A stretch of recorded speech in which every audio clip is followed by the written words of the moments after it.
Tonight we report on a building destroyed by fire, the status of a former prosecutor's bar hearing, and a surprise dedication for a swim coach in Moses Lake.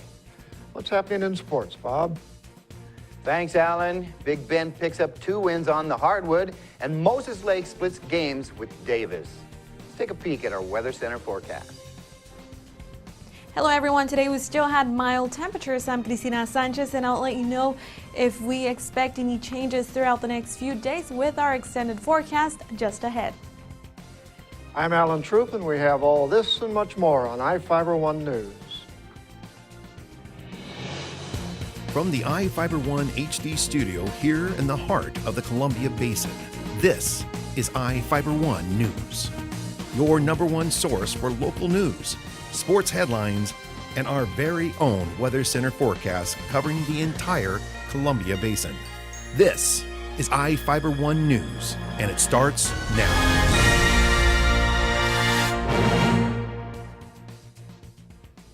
A decision about former Grant County Prosecutor Angus Lee's alleged ethical violations is expected later in February. The Washington State Bar Association hearing concerning the allegations that Lee violated conflict of interest rules in 2009 when he required Deputy Prosecutor Albert Lynn to review 3 criminal cases finished Thursday. The Bar Association's Chief Communications Officer, Deborah Carnes, stated Lee's attorney is filing his closing arguments on February 6th, and the Office of Disciplinary Counsel is filing its rebuttal on February 17th. The hearing officer will make a decision whether Lee will be disciplined after the paperwork is filed. The Bar Association's allegations revolve around 3 cases Lee asked Lynn to review in 2009 during the height of the deputy prosecutor's failed bid to oust his boss in the election.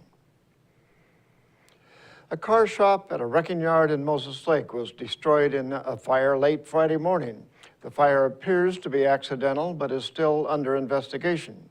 Reporter Joe Utter has the details.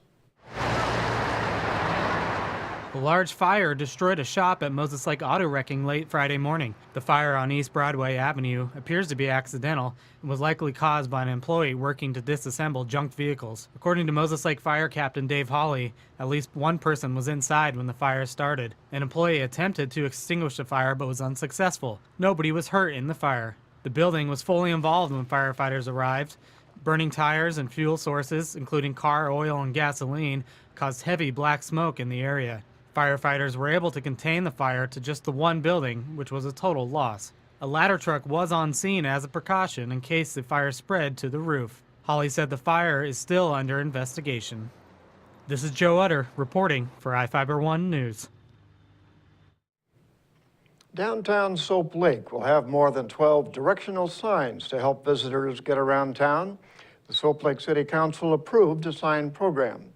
William Marshall, owner of Soap Lake-based Marshall Signs, said he could have them installed within 2 months, and the directional signs are important to downtown. Marshall and Soap Lake Downtown Steering Committee member Andy Kovach presented several sign designs to the council, including a directional design Marshall displayed. Marshall offered to make the signs for the city for $1,200, including labor and materials. City leaders said funding to pay for the project would come from lodging taxes. The signs will include the image of Waving Ray, a cartoon-like petroglyph that ties in with a directional sign theme for the entire Cooley Corridor. Registrations are now being accepted from employers for the 22nd Annual Job and Career Fair at Big Bend Community College on April 16th. More than 60 companies are expected to be present at the event, which takes place at the Grant County Advanced Technologies Education Center at Big Bend Community College. Employers historically attending the event include companies involved in manufacturing, food processing, healthcare, aerospace, education, retail, and service industries and technology.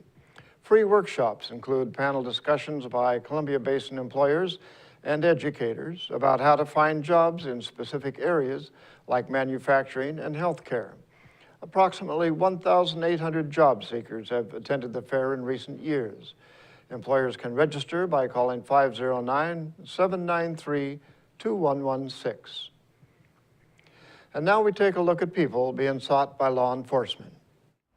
This is Sheriff Tom Jones with the Grant County Sheriff's Office. Each of the people you see here have a warrant for their arrest.